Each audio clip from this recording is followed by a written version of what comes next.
Un gran saludo a todos los venezolanos a quienes presento mi primer informe como miembro de la poderosa diáspora esparcida por todo el mundo. En primer lugar, agradecer todas las manifestaciones de solidaridad y de comprensión para alguien que no tuvo otra alternativa que liberarse del secuestro del que era víctima. Secuestro del que también padecen los 30 millones de venezolanos por quienes vamos a luchar. No he venido sino a trabajar como uno más, con los mismos valores, con los mismos principios que he venido defendiendo a lo largo de estos últimos años en Venezuela. He podido sostener reuniones con distintas personalidades, de distintas tendencias, de distintas maneras de pensar, desde el presidente Santos en Colombia,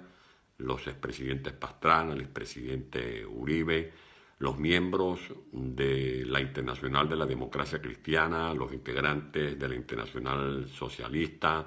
líderes liberales como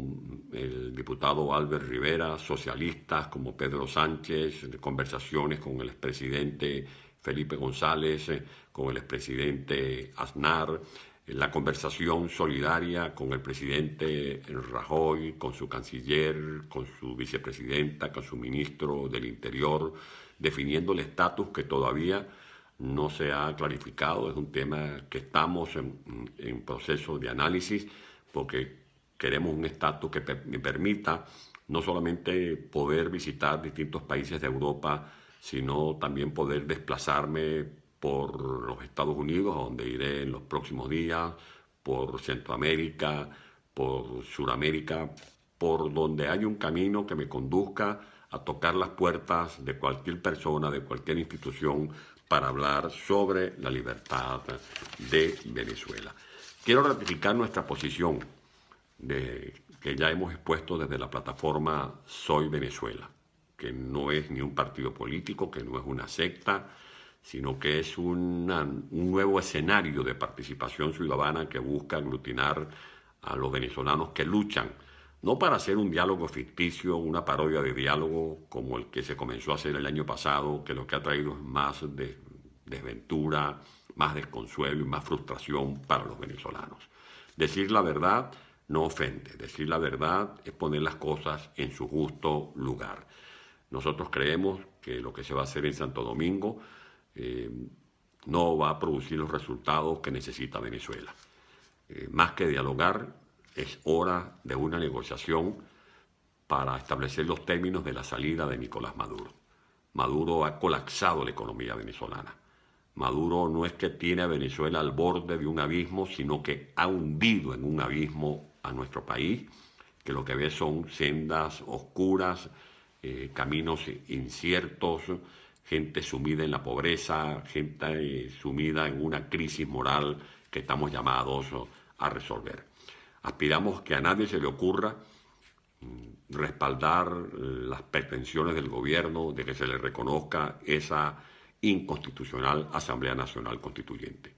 Que nadie comprometa la voz del pueblo de Venezuela pidiendo que se levanten las sanciones, porque no son sanciones contra el pueblo, sino sanciones contra individualidades que están relacionadas con el narcotráfico y con el terrorismo. Solo basta escuchar aquí en Europa que la oficina de narcotráfico instalada en Viena ha determinado que por lo menos el 60% de la cocaína que llega a Europa proviene de Venezuela. Estamos hablando de la necesidad de un canal humanitario que no puede administrar en ningún caso un gobierno que es responsable de gravísimos casos de corrupción y un gobierno que ha dilapidado una fortuna, que ha malbaratado miles y miles de millones de dólares, mal pudiera administrar una ayuda humanitaria que más bien debe ser canalizada a través de movimientos religiosos que garanticen que esos alimentos, que esos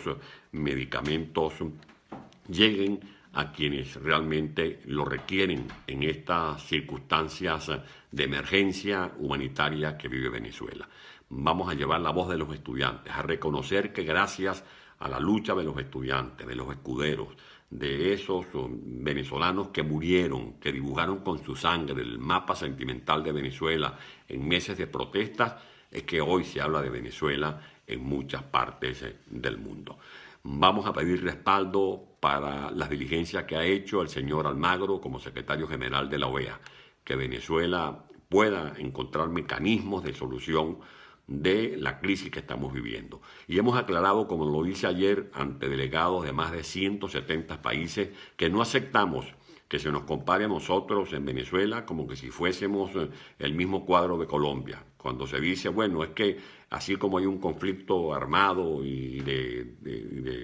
la FARC y el gobierno en Colombia, hay un conflicto entre la oposición y el gobierno de Venezuela. No, nosotros no somos la FARC, nosotros no somos traficantes de droga. Nosotros no somos responsables de crímenes de lesa humanidad. Nosotros no estamos haciendo una guerra con fusiles ni con secuestros. Nosotros simplemente pedimos soluciones electorales que fueron negadas, que fueron cerradas. Quienes han trancado la vía electoral en Venezuela son precisamente los que dirigen esta narcotiranía que debemos sustituir por un gobierno que le devuelva la posibilidad a los venezolanos de disfrutar de la libertad y de sus más elementales derechos humanos. Seguiremos luchando por Venezuela, no los vamos a